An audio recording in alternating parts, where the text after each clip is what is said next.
अप्रैल की शुरुआत होते ही भीषण गर्मी ने दस्तक दे दी है। नुह जिले में तापमान 40 डिग्री सेल्सियस के पार पहुंच चुका है और पिछले वर्षों के आंकड़े बताते हैं कि इस बार गर्मी नए रिकॉर्ड बना सकती है। मेवात में अप्रैल की शुरुआत में ही गर्मी ने भीषण दस्तक देती है। दोपहर के समय विशेष रूप से दोपहर 12 से 4 बजे तक गर्मी का प्रभाव अधिक महसूस किया जा रहा है। लगातार बढ़ रहे तापमान से लोग चिंतित हैं, तो वहीं अभी से शुरुआत है, आगे क्या होगा। लोगों ने कहा कि अभी से गर्मी का कहर देखने को मिल रहा है, जिसमें कामकाज पर भी भारी असर पड़ रहा है। लोग गर्मी के चलते घरों से बाहर कम निकल रहे हैं, जिससे बाजारों में सन्नाटा पसरा दिखाई दे रहा है। डॉक्टरों ने भीषण गर्मी में तरल पदार्थ, जूस इत्यादि की सलाह दी है। घर से निकलते वक्त सर को ढककर व पूरे बदन में कपड़े पहनकर ये डॉक्टर ने सलाह दी है। डॉक्टरों का कहना है कि भीषण गर्मी के चलते हरे पत्तेदार सब्जियों का सेवन करें और फ्रिज का पानी ना पिएं। मिट्टी के मटके का पानी अवश्य पिएं, जो सेहत के लिए अति लाभदायक है।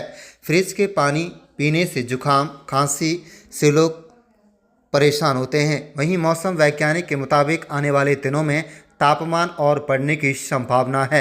अप्रैल की शुरुआत में ही मौसम के इस बदले रूप से ये संकेत मिलते हैं कि इस बार गर्मी का असर पहले से अधिक तेज और लंबे समय तक रहेगा। मौसमी बीमारियां भी अचानक भीषण गर्मी की वजह से बढ़े हैं। सड़कों पर भी वाहनों का आवाजाही बढ़ी है। किसान कहीं गेहूं की फसल कटाई और तो कहीं कोटाई में बिजी है, तो वहीं अनाज बेचने के लिए मंडी का रुख कर रहा है। उन्होंने कहा कि कृषि कार्य में गर्मी की वजह से भारी परेशानियों का सामना करना पड़ रहा है। डॉक्टर साहब, गर्मी का सितम अब शुरू हो चुका है। किस तरह से सावधानी रखने की जरूरत है? किस तरह से मरीजों की संख्या में इजाफा हो रहा है? पिछले एक हफ्ते से गर्मी बहुत ज़्यादा हो गई है और गर्मी जैसे जैसे बढ़ती है हमारे शरीर में इलेक्ट्रोलाइट्स की कमी आ जाती है। उसको पूरी करने के लिए हमें बार बार पानी पीना चाहिए।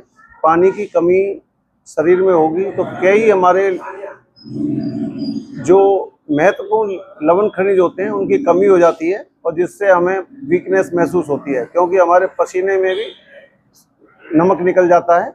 तो हमें नींबू का पानी पीना चाहिए, नारियल पानी पीना चाहिए और पानी की पूर्ति करने के लिए हमें घड़े के पानी का यूज करना चाहिए, ना कि फ्रीज या जो तुम्हारे कोल्ड ड्रिंक्स वगैरह हैं उनका सेवन करना चाहिए। रेहड़ी वगैरह पर जो कटे फल मिलते हैं उनका सेवन बिल्कुल नहीं करना चाहिए। तली भुनी चीज़ों का सेवन नहीं करना चाहिए। आजकल कई सारी चीज़ें जैसे खीरा है, ककड़ी है, तरबूज है, इस तरह की चीज़ें आ रही हैं जिसमें पानी की मात्रा बहुत ज़्यादा होती है, तो उनका सेवन ज़्यादा करना चाहिए। एजाज खान। एजाज भाई, किस तरह की गर्मी पड़ रही है और किस तरह से लोग अब जो है गर्मी में पड़ रहे हैं, किस तरह से अब जो है एसी, कूलर वगैरह घरों में जमा? तो मौसम के मुताबिक अप्रैल का महीना चल रहा है, गर्मी तो बढ़ी जाती है दिनों में। अब प्रेजेंट टाइम में देखो तो जो पारा है, टेम्परेचर पारा वैसे भी 40 पार जाने जा रहा है। और आने वाले वक्त में और गर्मी बढ़ेगी ही। तो सारे लोगों ने अपने गर्मी के इंतजाम कर लिया है। एसी वगैरह, पंखा, कूलर, सारी चीज़ सब अपना बंदोबस्त कर लिया है। तो किस तरह से तरल पदार्थों का उपयोग कर रहे हैं लोग? इसमें तो यही कि लोग बात घरों से बाहर ही तो कमा रहे हैं। मार्केट भी ठंडी है और कुछ काम में भी लगे हुए हैं, तो सारे लोग बाग अपने गर्मी का इंतजाम अच्छे से कर रखा है। और मेरा तो यही कहना है कि अपने गर्मी के जैसे भी जिससे हो सके उस हिसाब से अपना बंदोबस्त रखें और घर से बाहर कुछ कमी नहीं।